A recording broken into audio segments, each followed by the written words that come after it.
สาธุสาธุเด้อให้ให้ดูดีมีแห้งไปเนาะฟ้าใหม่หลายปีถึงหรือเปล่า เดินไปเดินไปเรื่อยนะครับอันนี้ก็เรียกว่ารถน้ำพระพุทธรูปนะครับเอ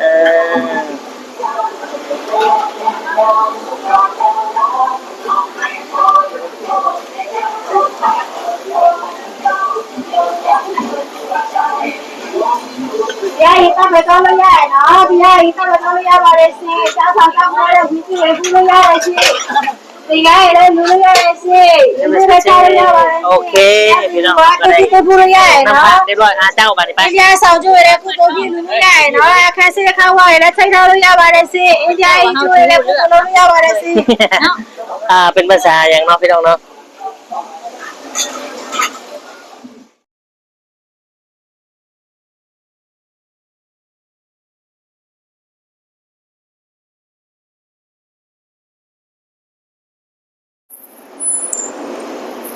กราบทักทายสบายดีและสวัสดี FC พ่อแม่พี่น้องหมู่เพื่อนเบิดทุกคนทุกท่านบ่ว่าจะอยู่ฝั่งไทยฝั่งลาวหรือต่างประเทศแต่ยินดีต้อนรับเข้าสู่ช่อง YouTube ทุกคำปั่นสุขเด้อพี่น้องเอ้ยเนาะมื้อนี้ทุกคน FC ทุกคนเนาะมื้อนี้ทุกคำกับพามาเปลี่ยนบรรยากาศพี่น้องเอ้ยเนาะเป็นวัน44แล้วพี่น้องเอ้ยเนาะวันอังคารวันอังคารที่14บรรยากาศตอนช่วงเช้าก็บ่ยังบ่นั่นปานใดเนาะผู้คนก็กำลังย่างเข้าร้ายอยู่พี่น้องเอ้ยอันนี้คือวัดภูเขาทองพี่น้องเอ้ยเนาะมื้อนี้จะมาเปลี่ยนบรรยากาศเฮาหยุดเลือกอ้ายเพิ่นไว้ก่อนเนาะเพราะว่าอ้ายเพิ่นตอนนี้ก็ทุกคำก็ตามที่ทุกคำสืบมาข้อมูลมาก็อ้ายเพิ่นยังบ่ได้เมื่อเวียงจันทน์เนาะอ้ายเพิ่นยังอยู่เซโนหรือว่าบ้านโคกใหญ่หรือบ้านพี่นั่นแหละอ้ายเพิ่นสิวนเวียนแถวนี้แหละเนาะเพราะว่าได้ยินข่าวมาว่าเพิ่นอาจสิมีรักครั้งที่2พี่น้องเอ้ยเนาะอยู่บ้านพีน เอาตอนนี้เฮาก็อยู่หน้าวัดภูเขาทองแล้วพี่น้องเบิ่งปลูกเนาะโรงเรียนยังนี่โรงเรียนสาเกอย่างเนาะนี่เนาะไอ้นี่พี่น้องเฮ้ยสำนักนี่สวัสดี FC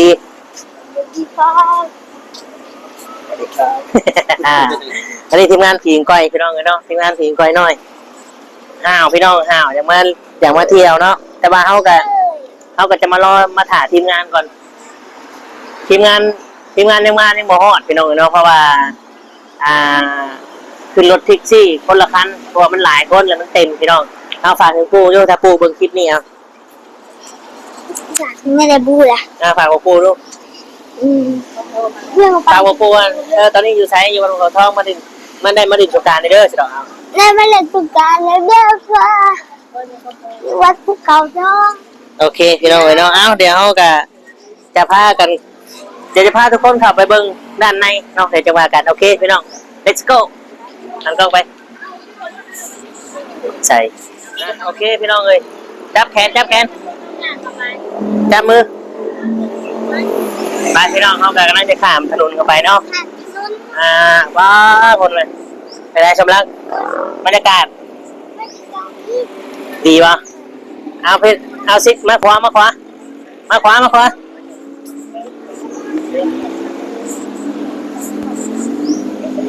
พี่น้องโอเคตอนนี้เขาเข้ามาข้างในได้พุ่นน่ะเนาะป้าพี่น้องสาครโม่เพิ่นบอกพี่น้องเนาะสาครเลยพม่าหลายเลยเอายังเด็ดพี่น้องเอ้ยเนาะพูดนี่บรรยากาศพี่น้องปาทุจับให้หน่อยดิเป็นมือกล้องมือนี่เนาะพี่น้องจับไหนก็ได้ไปพี่น้องเดี๋ยวทุกท่านจะพาเข้าข้างในอันนี้น่าจะเป็นทัวร์มาเที่ยวเนาะพี่น้องเนาะมาตามมามือกล้องมันไม่จ้านี่พี่น้องรางวัลที่1ก็มีเอาไปก่อนครับโอ้จ้าไม่หลักใจเอานี่พี่น้องพม่ากันหลายนะครับ ม่ากับลายพี่น้องอยู่สาครเนาะสาครกับลายพี่น้องเลยไป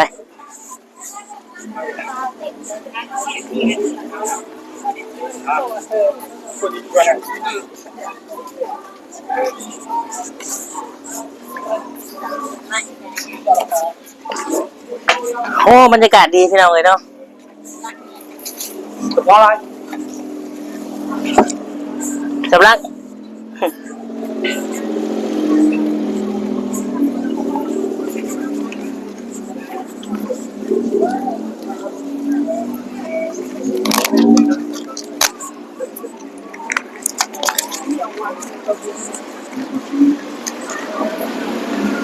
พม่าลายแห้งพี่น้องเลยเนาะ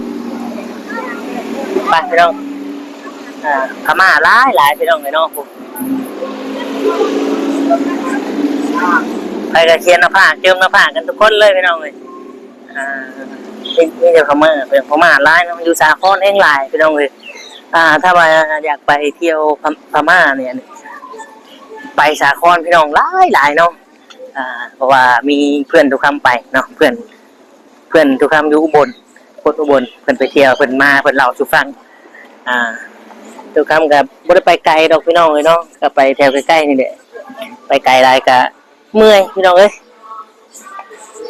ทางเข้าทางออกอยู่ทาง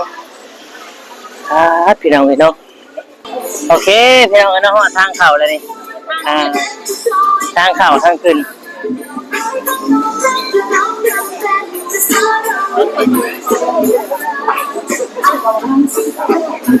ใช่แล้วพี่น้องทีมงาน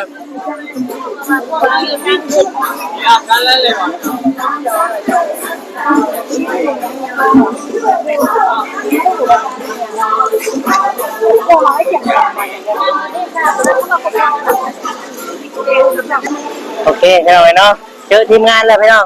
เฮ้ยสบายดีป่ะใช่สบายดี อยู่ไสนี่อยู่วัดภูเขาทองบ่ดิมีทองก็ดิ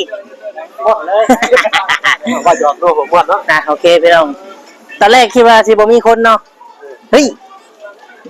เจอไปพี่น้องผู้คนกันหลายเติบได้พี่น้องเนาะคุณขอจะพาเขาเบิ่งถ้ำเอ้าเจ้าเป็นมือกล้องคอยบาทนึงครับเด้อนี่แหละพี่น้องเดี๋ยวเขาจะพาFCทุกคนเขาเบิ่งถ้ำเปลี่ยนบรรยากาศนี่เนาะบ่ใช่เนาะไปอุ้ยโทษครับ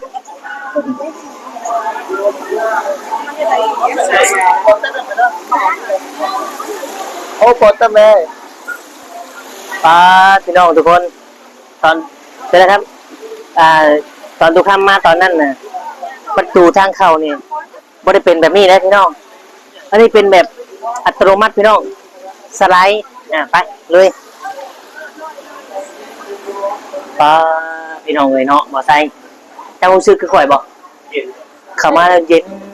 มีแหงเนาะถูกพี่น้องถอดเกิบบ่ถอดรองเท้าเนาะไปประตูก็เป็นอัตโนมัติเล่นเป็นบ่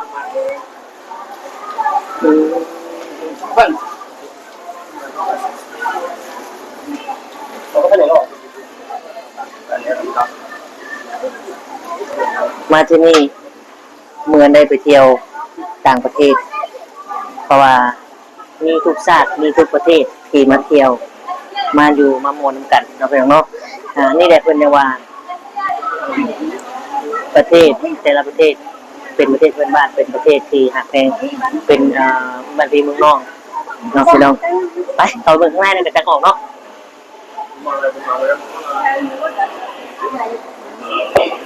ครับนี่พี่น้องเป็นไงบรรยากาศด้านในนี่เย็นเนาะแล้วถอดรองเท้าไปเลยพี่น้องเลยเย็นพี่น้องเย็นขนาดเลยนี่แหละเพิ่นว่าเข้ามาวัดเนี่ยชื่นใจเนาะลมเย็นพี่น้องเลย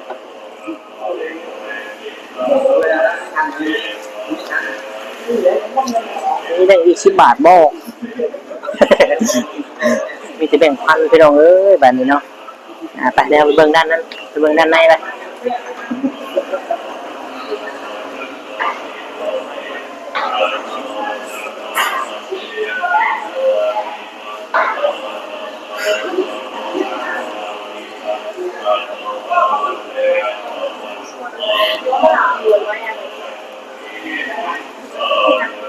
เป็นไงวะไซเป็นไงคักเนาะพัดพี่น้องเลยเปลี่ยนบรรยากาศเบิกมาหอยจับกล่องมันให้เจ้าอันนั้นมา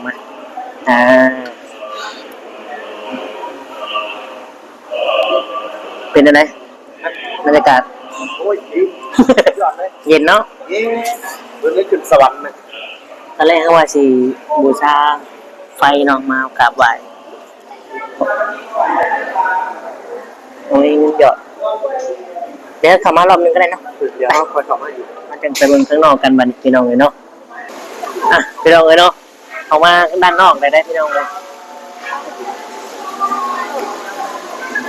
ไม่ได้มาโดนเลยเปลี่ยนไปเยอะเลยเนาะออกใจเนาะเปลี่ยนไปหลายแห่งเลย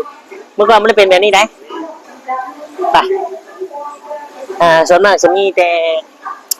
ประเทศนอกได้พี่น้องเลยหลายฮะแต่ว่ารถเหยียบได้ไหมรถเหยียบหางบ่ทำไมเจ้ามีหางบ่ดูนี่เด็กประโยชน์ตัวครับมัดยางไว้นะเจ้ากินข้าวเช้ายังเอากันเลยไปกินข้าวเช้ากันเด้อพี่น้องเลยอันนี้คือบรรยากาศเนาะบรรยากาศอยู่วัดภูเขาทองหรือว่าอยู่ไทยนั่นเองพี่น้องเนาะเป็นอย่างไรคือกันบ่เนาะเที่ยวอยู่มาอื่นเมืองอื่นเนาะโมเมนต์ว่าโมเมนต์คือประเทศเขมรได้พี่น้องนะมาใช่มาใช่สวัสดีครับมาคืออันประเทศสวัสดีครับประเทศเขมรได้กินข้าวยังหิวแล้วเลยหิวแล้วป่ะหิวยังนั่งหิวยังกินข้าวเช้ากันกล้องเท่าไหร่ครับนี่50 บาทเนาะกล้องนึงก็ได้ไปเดี๋ยวดิเอาจับซื้อกล้องให้หน่อยนี่แหละพี่น้องเนาะเทศกาลปีหนึ่งมีครั้งหนึ่งก็ออกมาเที่ยวมาเล่น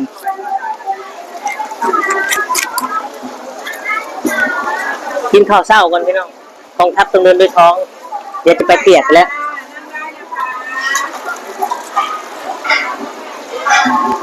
ครับฮ้อนไปน้องเลยโอ้ยจะเปียกดิ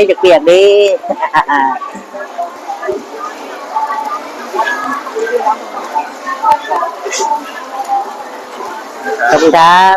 โอเคพี่น้องขอบคุณให้กินน้ำได้หากว่าจะกินทุเรียนเลยทุเรียนเหรอเจ้าแพ้ทุเรียนไม่ใช่หรือใช่แล้วเมื่อกี้เลยร้องเบอร์ขั้นหนึ่งในชีวิตนะไปFC ทุกคน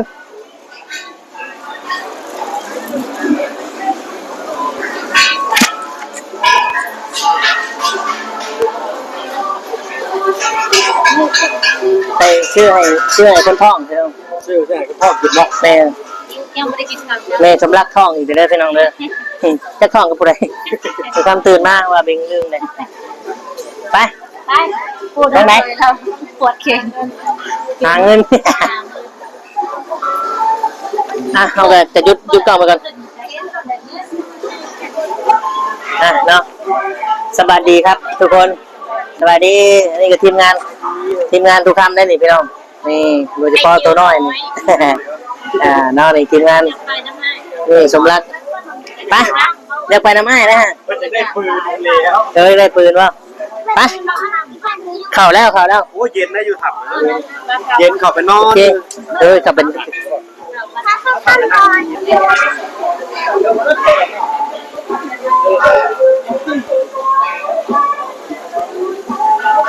บรรยากาศร้อนเนาะเข้าก็ได้ทะลุหันก็ได้แล้วแต่เดี๋ยวคอยจะไปดักข้างหน้าเด้อเข้าใจเดี๋ยวคอยไปดักข้างหน้าโอเคเดี๋ยวเราจะพามาเบิ่งมุมนี้อีกเนาะ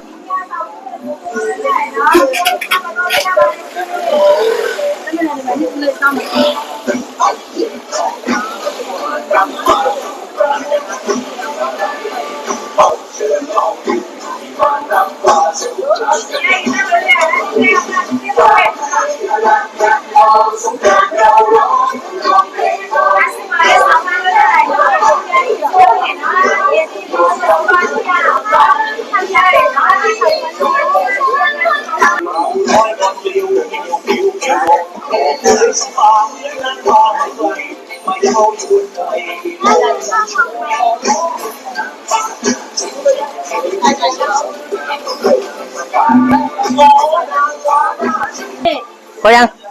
ไปพี่น้องกระเด็นมาไกลเลยพี่น้องเดี๋ยวเขาจะส่งน้ำพระก่อน Ya kita betul ya, nah, pulang malam ya kita betul ya Malaysia. Nampak? ไปพี่น้องเอามาดังเอาบ้างมาอีกทีทุกคนมาเอาใช่ตู้บริจาค Ya India nó, ya India là khu vực lớn ya nó, cái gì mà thao lớn ya nó, lắc đàn luôn ลงนั่นแหละ ตาพี่มือกล้องทั้งนี้กล้องด้านนี้ที่ไม่ดูด้านนี้มึงโอเคไปเอาคันดิก็ได้คันก็เดินไปทางโน้นมันโอ้เย็นเลยพี่น้องเลย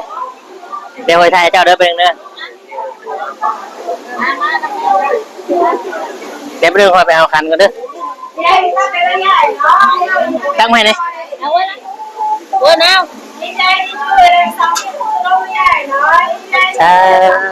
สาธุเด้อให้ดูดีมีแห้งไปในนอกฟ้าไม่ได้ตีถึงหรือเปล่า เดินไปเรื่อยไปเลยครับอันนี้ก็เรียกว่ารถน้ำพระพุทธรูปนะครับ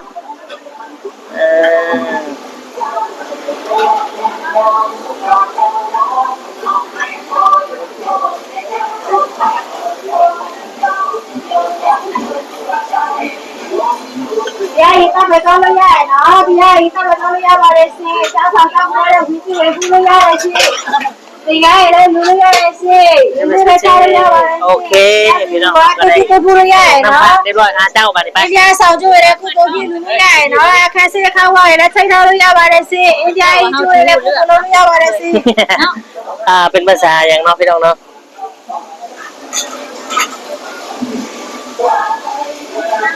มาช่วยเลยแล้วไปเนาะไม่สาวไม่ได้เนาะช่วยเนาะอินเดียช่วยแล้วคุณตัวพี่รู้ไม่ได้เนาะ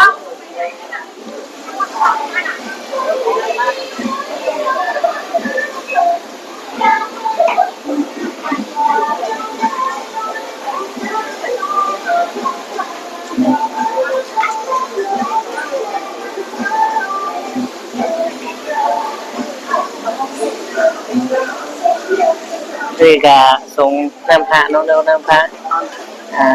ป๊อดขึ้นข้างบนกันหลายนะพี่น้องเลย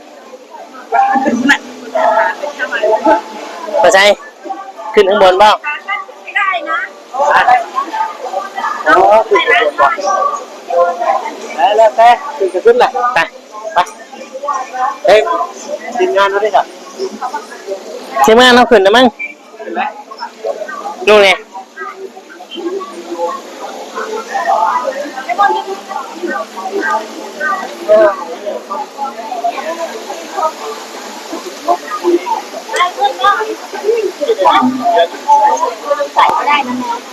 ทุกคนเนาะตอนนี้เขาก็กำลังจะขึ้นชั้นเทิงเนาะขึ้นข้างบนว่ากันได้เลยพี่น้องเอ๋ยเนาะไปได้มาใช่ค่อยจะบอกค่อยว่าจังไหน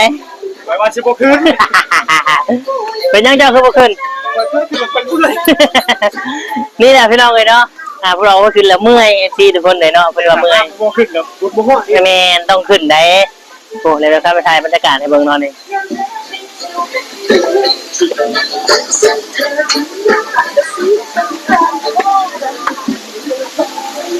เด้อพี่น้องเอ๋ยเนาะรัก